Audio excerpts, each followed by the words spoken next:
And thanks, Pippa. And hello everyone, and thank you so much for coming to listen to me today. I want to talk about, as we said, positive steps towards an inclusive institution, and also how we can attract and retrain talent on the Isle of Man. My name is Magee, and I'm the founder of Removing Barriers, EDU, which is a consultancy which helps educate and support companies and schools with DEIJ strategies and initiatives.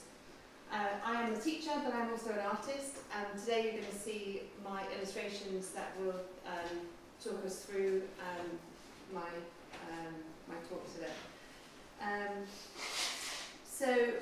After my diversity, equity, inclusion training, and also living in Singapore for 20 years in a very multicultural, very diverse and inclusive society, I feel I've got lots to offer the Isle of Man in terms of understanding more about inclusivity and diversity. So with the advancement of technology and brain imaging, we know so much more now about what it is to be human as well. So I want to talk about a bit about that. Global corporations such as Google have helped us all to understand that without inclusion, an inclusive environment, progress, economic growth and psychological safety is massively hindered. So at the end of this talk, I hope to firstly raise awareness and offer my consultancy services to the government, private and public sectors in the hope of creating a DEI society. I hope to provide ramps and structures to support the island's plan in its development and its succession. Okay, so I'll click on. So my research actually began in 2019 when my best friend's, always makes me cry, my best friend's nephew suicided. And Theo was amazing, articulate, kind, and a really loving, beautiful young man. He was a violin player and was reading English at a UK university. He had a diagnosis of autism. This sort of started on my journey of research and discovery because I wanted to find out what happened to him, and also I'm a teacher, so I wanted to find out how I can support the students that I work with. I wanted to have to do a better job. So I was working in a leading British school in Singapore. The school was non-selective and had a huge LS department. So I was working with kids with ADHD, ASD, dyslexia, all of them. So as I researched, I started to develop my own classroom practice. And I often, and my classroom practice often was informed by my research, but the students I was teaching were also informing how I behaved and what I did. And I ultimately wanted to meet all of their needs.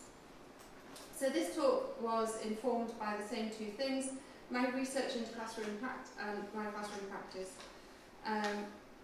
In the last academic year, I was also co-chair for diversity, equity, inclusion and justice in my school. So I have been trained in DEI training by a lady called Angela Brown, and this has been accredited by the ILM. The training focused on protective characteristics, as you can see here. So the protective characteristics you can see are underneath the umbrella. You can see that the rain is actually discrimination that's pouring down. You can see let's get a grip. So on the handle we're talking about responsibility, empathy and respect, and all of that is for all of us to take part in.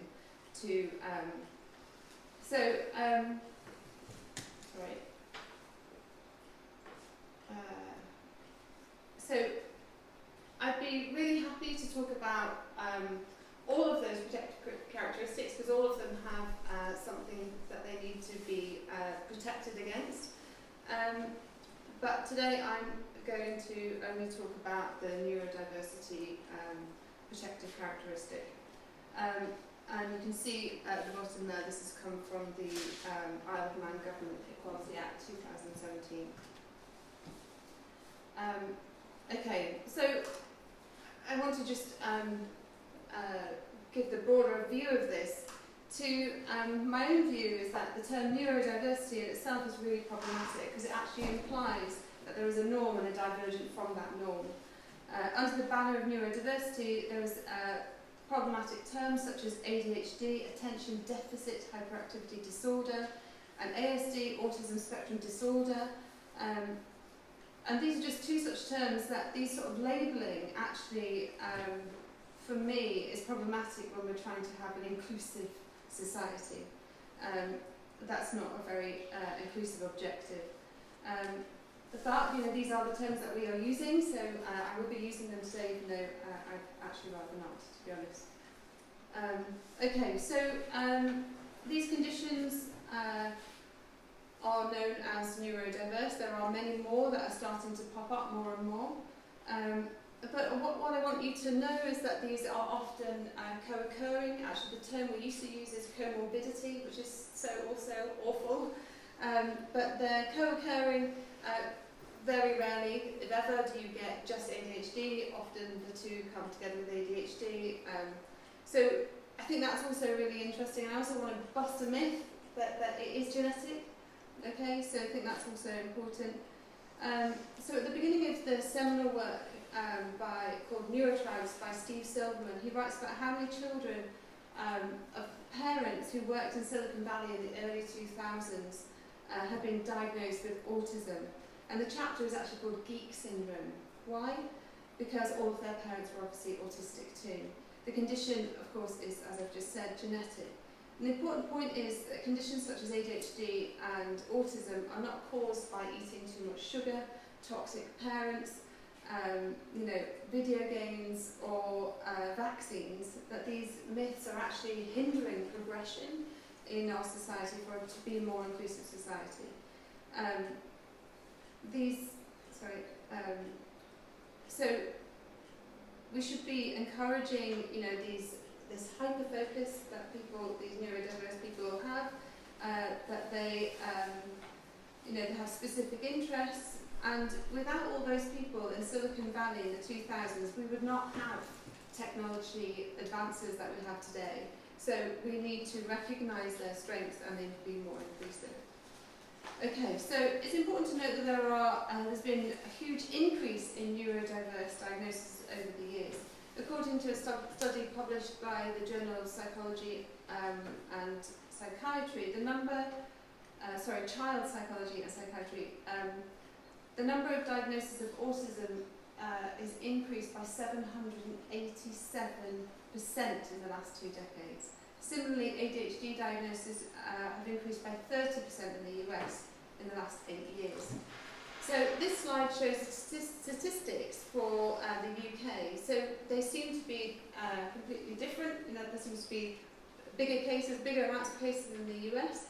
But actually, I think because of our culture, because of our societal norms, people aren't always wanting to reveal their neurology before stigmatization or social problems perhaps. But also some of these neurological differences are considered to be more gifted than others. So on LinkedIn, for example, now if you put down that you're dyslexic, you're more likely to go and get a job because that's considered a gifted neurodiverse condition.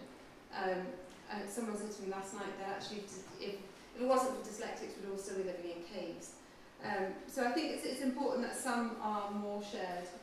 So we'll never really get the true statistics of what we want here, which is a clear data of what's happening. We'll never really get that because of those social problems. So as the numbers are increasing, schools and the justice system and health providers are really straining with the demand to support. And so not always able to integrate and support these conditions. So our current system, I think, is built around conformity and homogeneity. So David Attenborough, who I adore, in his witness statement, if you saw his film, it's absolutely amazing, but it talks about his 100 years on the planet. And in it, he discusses how the most diverse forests are the most healthy ones. And I think that that's really interesting when they think about each tree being appreciated by scientists for their uniqueness, or how that tree contributes to the ecosystem of that forest. It's clear that the benefits of diversity, of this diversity, should be applied to our humanness too. So according to the National Institute of Health, the neurodiversity movement has actually started to push for the recognition and acceptance of the value of cognitive variations as a form of biodiversity. But institutions like schools are fashioned by a one-size-fits-all. Schools have a tendency to segregate rather than integrate, leaving emotional behavioural dysregulation to fix itself or to be excluded. So our current system is built around a medical model, and here is a short clip for you to watch. It's just 2 minutes.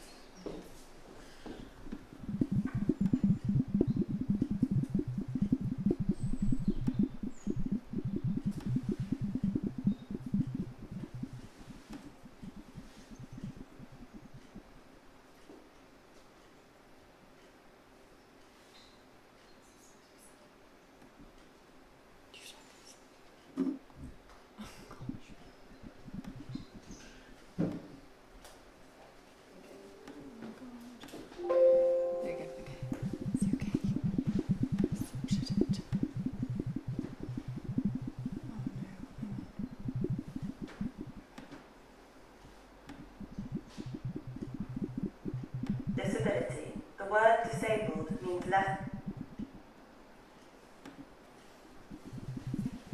It's okay.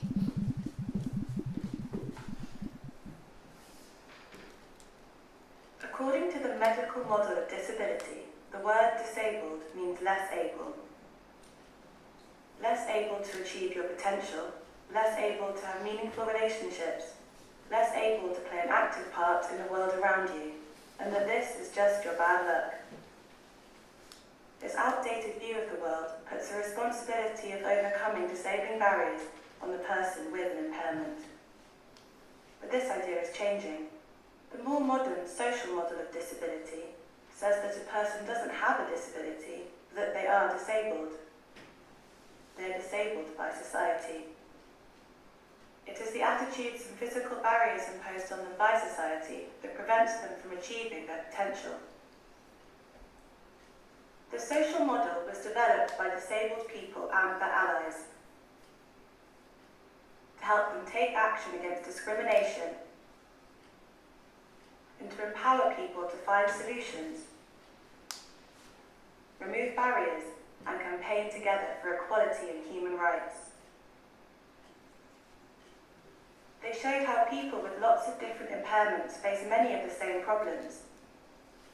These disabling barriers include prejudiced opinions and attitudes, restricted access, and people being systematically excluded. The social model looks for the ways that society can be planned and organised in order to provide accessibility, independence, and opportunity in a way that enables people rather than disables them. What we learn from the social model of disability is that disability is a social construct created by social barriers, barriers which can be eliminated. We learn that it is the responsibility of government, public spaces, businesses and individual people to make the changes, to increase the access and build a more equal society where everyone has the opportunity to reach their full potential.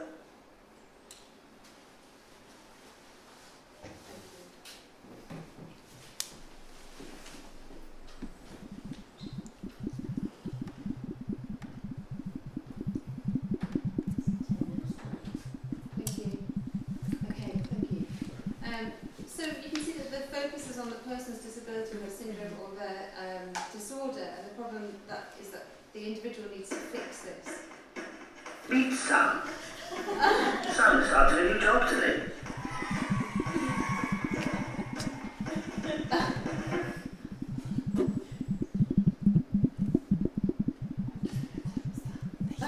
Sorry. If you're able to don't worry, it's fine.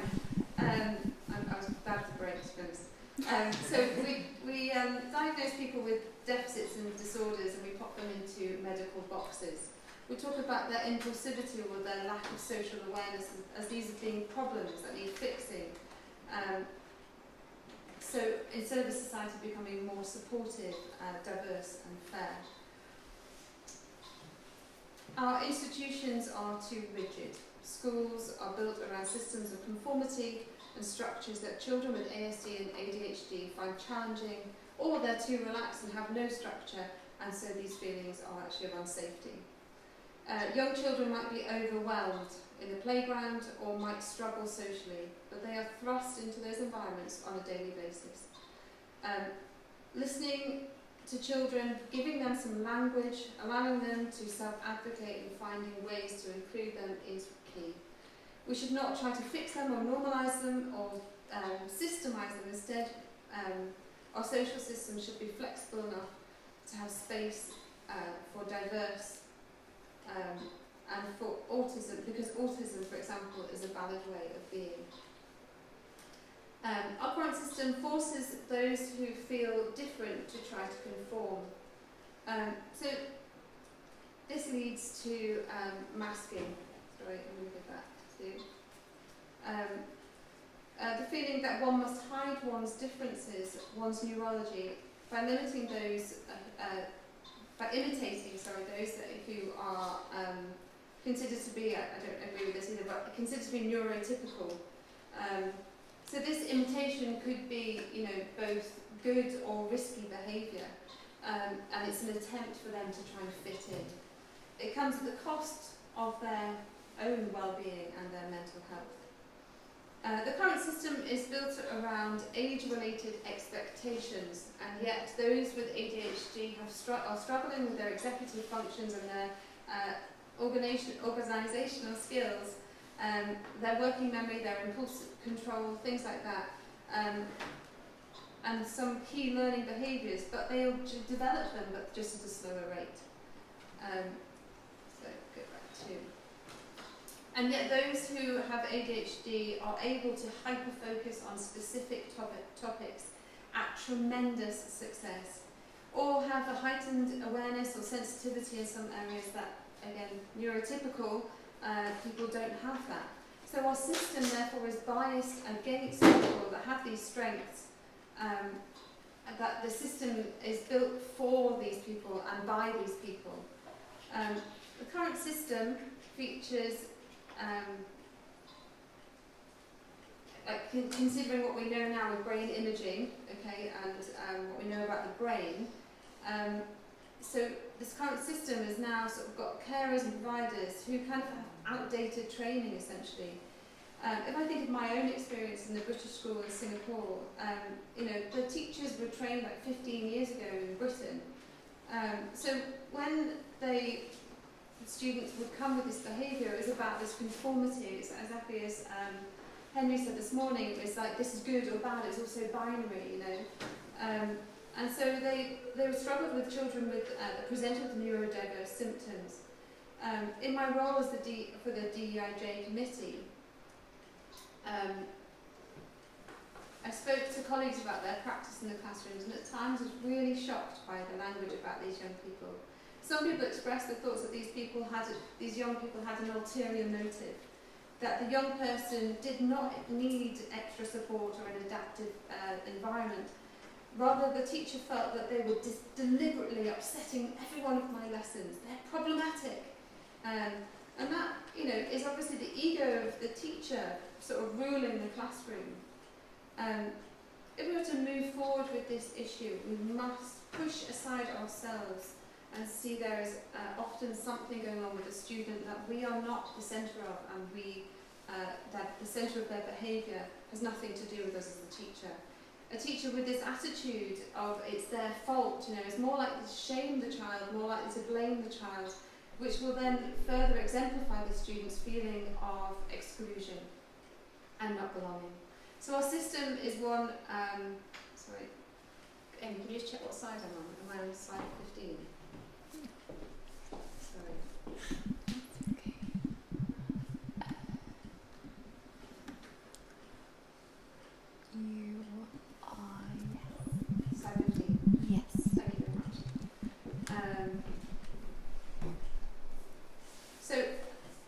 this comes back to Theo now, this current system has concerning consequences for young people with neurodiverse conditions. There are strong connections between neurodiversity and other social problems such as addiction, and actually leading to a lower life expectancy. And Professor Simon Baron-Cohen and Dr. Sarah Cassidy this year in February published their research that had strong links between autism and suicide. There is a huge number of suicides actually on the Isle of Man, and especially over COVID, it went through the roof. It was higher than any statistical average in the UK. Have you got the figures?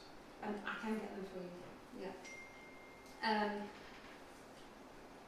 So we actually need leaders to stand up and say, okay, that's enough. These young people, we care about them, you belong, let's bring you in. I really believe that. I believe that there are many ways to create inclusion in schools and in government and in private sectors to combat our detachment from our young people. Much of the training required in schools, colleges and workplaces about inclusion, diversity, equity and belonging.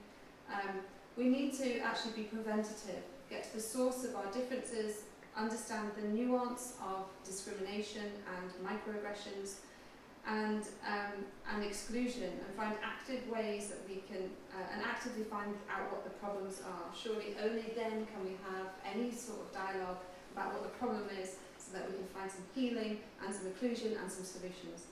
I came across a quote in a book by Glennon Doyle. She actually attributed this quote to Desmond Tutu, but I couldn't find that, so I'm going to credit it to her. But there comes a point when we need to stop pulling people out of the river. We need to go upstream and find out why they're falling in the first place. And I absolutely love this. I think we need to consider the root cause of these problems and not just find quick fixes. It is my belief that without the knowledge of a problem, there can be no ethical way forward. If we don't have the language, there will be no agency, no self-advocacy, no resilience, no inclusion, and ultimately no psychological safety. We're in a room about security, psychological safety is everything. There is only shame and exclusion. So how can we do things differently? We always want the solution, right? It's not working. So have I done something wrong? No.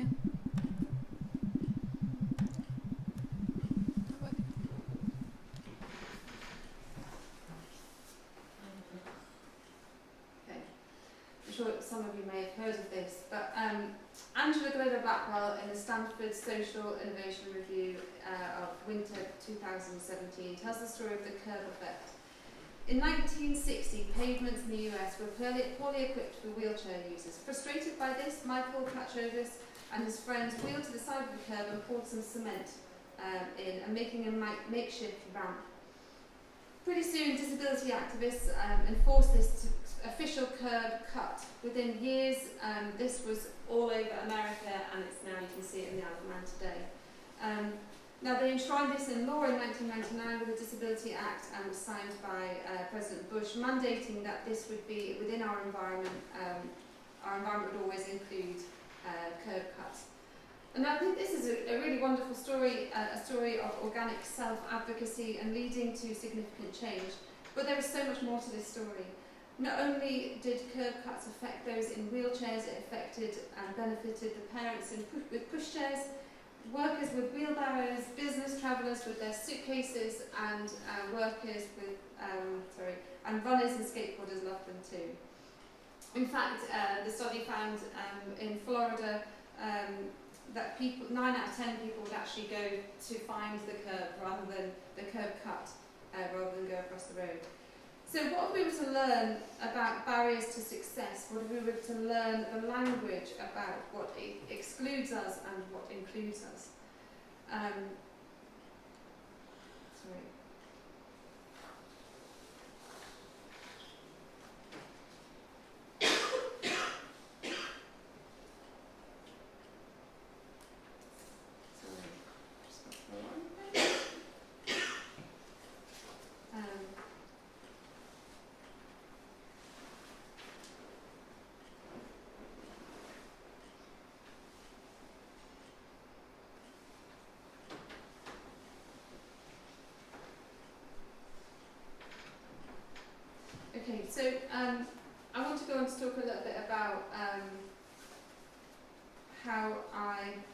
with this in schools. So,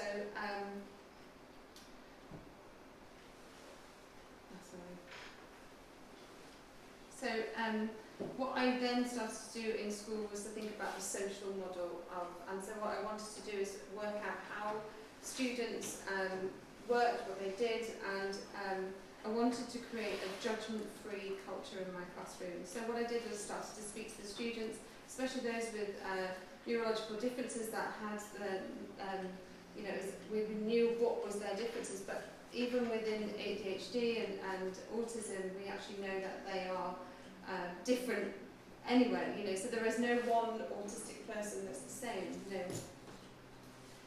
so following the successes of the students such as this, I went through a phase of getting a little bit frustrated with colleagues who were saying things like that they were problematic, for example. I would hear teachers saying that ASD were problematic and students with ADHD were impossible to teach because of their lack of focus. And the teachers had the notes, so it just seemed really like, how were these students supposed to come up and magic their focus? I didn't understand it, so I took to my drawing because that was my activism, my way of expressing these ideas.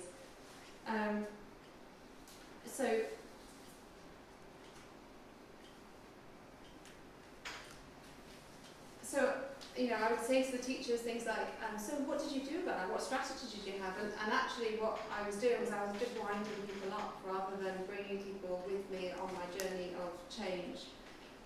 So I changed that and I started to nibble away at people that were responsible for this in the school, like the head of faculties and people higher up than that. And so what we did was we created these initiatives of change. So we had a rolling document where we would each have strategies for individual students that would go on year upon year. In time, teachers were no longer then isolated by these problematic children and their poor classroom management. They had new strategies from other teachers as well as a shared document. And so, the shame of unsuccessful classroom management and disengaged students had shifted from a blame culture and shame culture to one that became solution focused.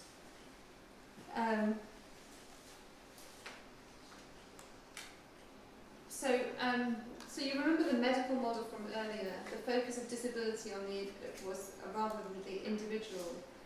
Through some of the strategies that I put together in Singapore, actually we developed more of a social model, a culture of inclusivity within the classroom. The expectation was not that the child needed to fit in, but that we adapted the institution. We'll move on again from this.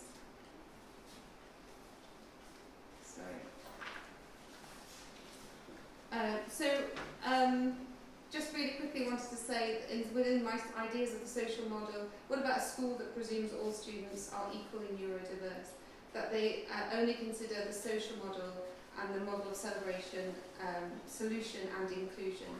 What about a school that enhances, encourages and provides opportunities for niche interests to thrive? A school that teaches children about the way that the brain works and how to optimise their best selves?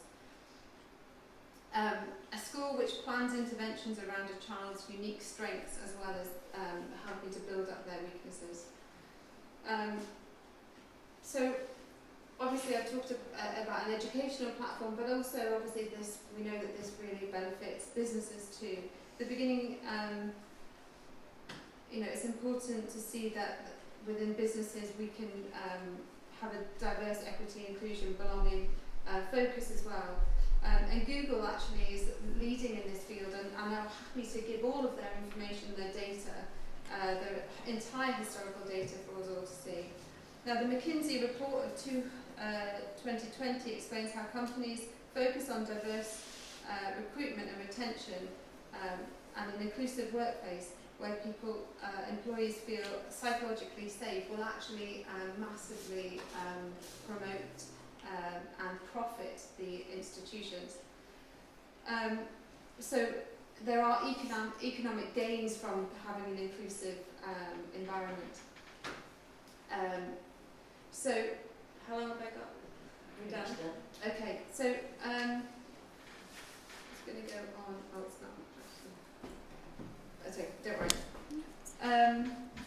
So in conclusion, I would just like to say, so there are many possible solutions for schools and institutions on the island. Hopefully you can see that the relevance for the development, yes, thank you, the development plan. Here you can see a tower of stones from Castletown Beach with the words of the island plan alongside next to Maslow's hierarchy of needs. You can hopefully see how similar the two things are.